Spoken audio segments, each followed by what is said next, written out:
చేయాలంటే ఇడ్లీ పాత్ర అక్కర్లేదండి. రైస్ కుక్కర్లో అడుగున ఒక ఖాళీ ఇడ్లీ రేకు పెట్టుకున్నారనుకోండి, వాటేసి నీళ్లు ఇడ్లీలోకి ఎక్కకుండా ఉంటాయి. ఖాళీ ఇడ్లీ రేకు పెట్టుకుని పైన 2 రేకులు ఇడ్లీ వేసానండి. ఫీవర్ వల్ల నోరు చేదుగా ఉంది, ఏం తినబుద్దయింది. సరే ఇదంటారండి, గుమ్మడికాయ, సొరకాయ అన్నీ కూరగాయలు వేసి సాంబార్ పెట్టా. 2 ఇడ్లీ మీద తినడం కష్టమైపోయిందండి. దోశ ఏమంటే దోశ వేసాను.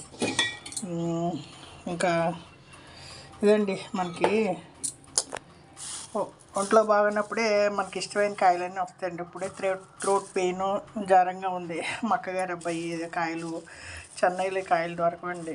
ఆంధ్రాలో మనం జీడిపిక్కల తోటకి వెళ్తే అండి, ఇక్కడ జీడిపిక్క ఉంటుంది కదా, తీసేసి వాళ్ళు తోట వాళ్ళు తీసుకుంటారు. కాయలు మనకి ఫ్రీగా ఇస్తారు. ఇక్కడ కొనుక్కోవాలండి.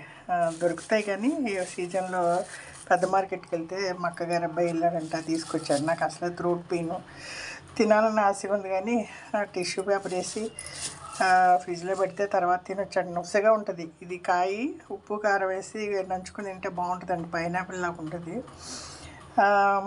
మనకండి హెల్త్ బాగానప్పుడు ఇలాంటివన్నీ తిన్నాం అనుకోండి, ఇంకా నోరు అసలు గొంతుకు నొప్పిగా ఉంది, ఇది తింటే కొంచెం కోల్డ్, తర్వాత వచ్చి గొంతులో నొస వస్తుందండి.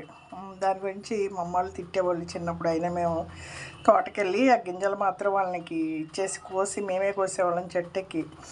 ఆ కాయలన్నీ కింద పడ్డాక గింజలని ఒలిసి వాళ్ళకి ఇచ్చి కాయలు మేము సంచి నిండా తెచ్చుకుని ఉప్పు కారాలు వేసుకుని నంచుకుని తినేవాళ్ళం. మాకు sugar factory quarters, Chagal sugar factory quarters వెనకాల తోటలు ఉండే వాళ్ళు కోసుకోమనేవాళ్ళు. అలాగే మామిడి పిందెలు అన్నీ పొగేసుకుని ఇంటికి వచ్చి ఉప్పు కారాలు వేసుకుని తినేవాళ్ళు. ఇప్పుడు కూడా తినాలని ఆశ ఉంటుంది కానండి, గొంతుకు బాగాలేదు.